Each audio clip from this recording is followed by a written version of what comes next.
All right, this is a whole another level of insanity. Think about doing rivets one by one with a syringe. It would have been faster for me to do all of these rivets by hand with a syringe than it did for me to work them on a computer, have them cut, then try to get them out. Because you can see some of them come out, some of them don't. I have to hand pick them, scratch them, get them all out. And I'm like, this is ridiculous. I'm just doing them all by hand. This is taking me like an hour, maybe longer, to do all this process on the computer, having them cut, come down here and get it. And I'm like, oh God. So enough with trying to do the little tape rivets where you glue them and do all that. So this is the last resort.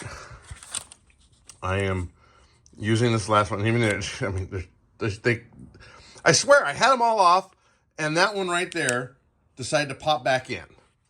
So I'm doing another test strip because I got some paint, and this is an acrylic paint, same as the silver that I tested out. So we're gonna try it. This doesn't look anything like the color because it's kind of a white bottle, but I got a couple of those today, and we're gonna try it out. So I'm gonna make up a new test strip. So got my pencil lines, I got a little panel, and I'm doing the last of this just for shits and giggles. And then we'll see. This is what I gotta do. I try scratching them off first, see how many are loosely in there.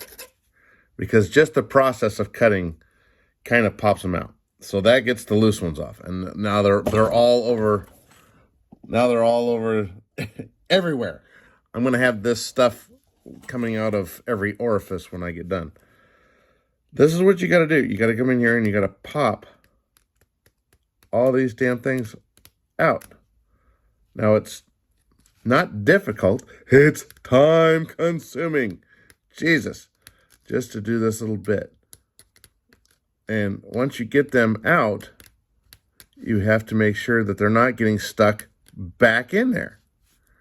So you got to take and you got to scrape this out. I've been using a little razor blade to help that kind of gets some of them out.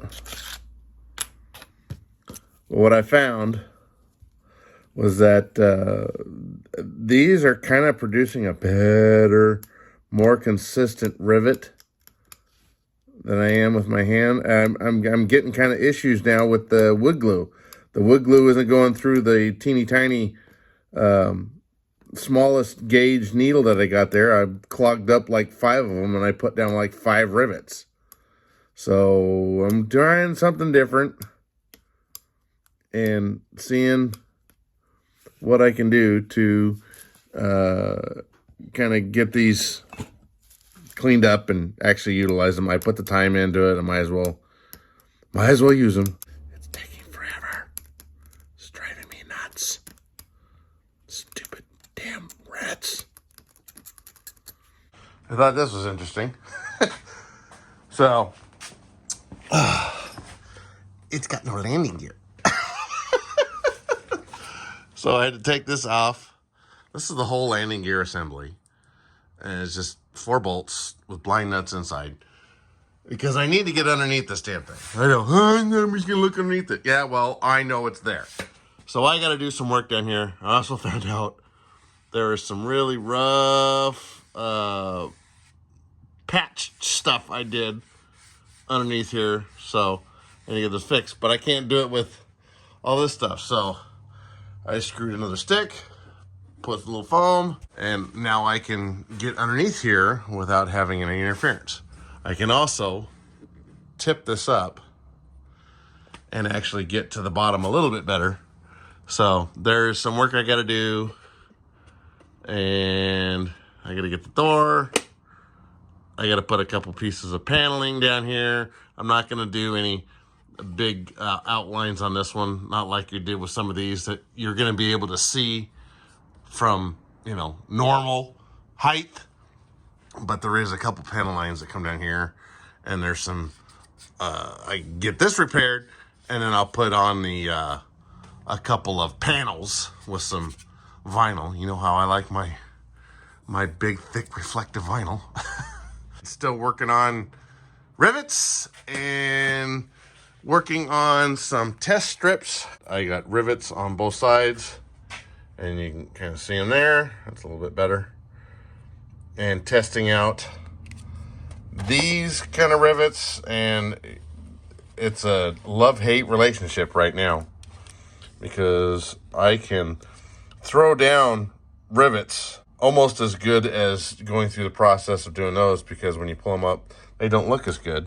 There is that top row right there with the little strips, but there's still issues, you know, there's still stuff that gets screwed up. They're not even perfectly in there. There's issues, and then there's mine. So my issue is I'm not real consistent with my size. These were Jihujic, big different in size needle. These were smaller needles. And I go to the back side over here and actually put some lines down so I could, you know, do my own thing. And you can see like where rivets get too close, they will join together. And then there's my set of 3 that are offset, and there's my set of 2 that are offset. I don't know, we're getting there. All right, so obviously I haven't looked underneath this thing in a while, because I've got some pinholes and crap from when I put on some body filler on here. So now I've got to go through, I got to fill up a couple holes around here and fill up a bunch of this stuff right there so you can see what I got to do. I have this all, I have it balanced back. It sits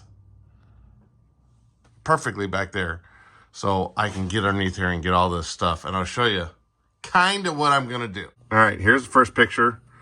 You can kind of see there's lots of panels and patches and all kinds of stuff. Let me show you a better picture. So you can see I'm just going to put this piece on as a piece of tape. Same with this one down over here, and that'll get me the panel lines that will kind of give it some definition without just having just rows of rivets down in there. So I'll put like this thing. This is an access hatch, and this is a little patch. This was probably a little patch, and there's some venting, and so yeah, so that's what we're gonna do. Oh, and I have to stick a light there. This is actually the supports for the step that go up to the back door. So funny, when you really get to looking at this shit close, you find out how many screwed up spots you have. So all that underneath there, little piece there, couple of spots up here, and you don't notice it until you get the light at just the right angle like that, or like this. So you gotta go through and you gotta fix all this stuff. And then you notice all the chunks that you missed off the bottom. Little bit of the pinhole filler, whatever that stuff is, the red shit. This glazing and spot putty, the little Bondo stuff. Thin coats of it, of course. I didn't do thin coats on this one. This was completely filled to get rid of all the stuff on here. And it's not horrible, but it's like, it's better than what it was. It's better than what this looks like. So that was just the raw fiberglass fuselage underneath there. That's what the other one looked like. I'm done. I'm gonna try to make a movie out of this crap, and it's getting late. So, all right, get out and build something. That's a perfect shot.